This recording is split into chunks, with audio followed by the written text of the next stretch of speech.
नमस्कार, one India Hindi में आपका स्वागत है। मैं हूं आपके साथ मटल चुंदेल।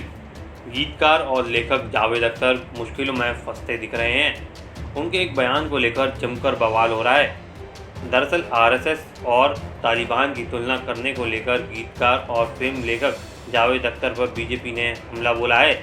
बीजेपी नेता राम कदम ने बयान के लिए अख्तर से माफ़ी मांगने को कहा है। जब तक वो माफ़ी नहीं मांगते हैं तब तक देश में उनकी फिल्मों को चलने नहीं देंगे।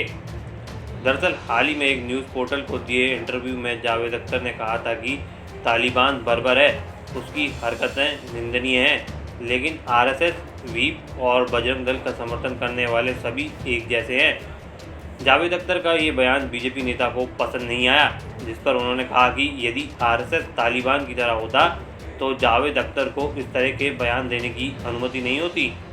आपको बता दें, महाराष्ट्र बीजेपी के विधायक और प्रवक्ता राम कदम ने जावेद अख्तर पर निशाना साधते हुए कहा, आरएसएस से जुड़े राजनेता सरकार में मामले के शीर्ष पर हैं। ये नेता राजधर्म का पालन करते हुए देश चला रहे हैं। अगर वो तालिबान की तरह होते तो क्या अख्तर को ऐसे बयान देने की अनुमति दी जाती?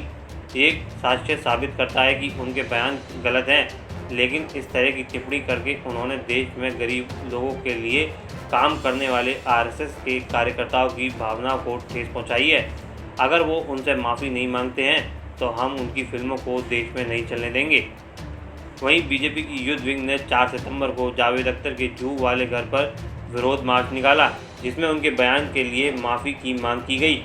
युद्ध विंग के एक प्रदर्शनकारी ने कहा, हमें लगता है कि अख्तर मानसिक रूप से स्थिर नहीं है। इस देश ने उन्हें सब कुछ दिया है। आरएसएस ज़मीनी स्तर पर लोगों की मदद करता है और उन्होंने उसकी तुलना तालिबान से की है। ये अस्वीकार है। अगर वो माफ़ी नहीं मांगते हैं तो उनके खिलाफ हमारा आंदोलन और तेज़ होगा। गौरतलब है कि जावेद अख्तर ने कथित तौर पर यह भी कहा कि भारत एक धर्मनिरपेक्ष राष्ट्र है, जनसंख्या भी काफ़ी हद तक धर्मनिरपेक्ष है, लेकिन कुछ ऐसे भी हैं जो आरएसएस और वीएचपी जैसे संगठनों का समर्थन करते हैं और नाजियों के समान विचारधारा रखते हैं।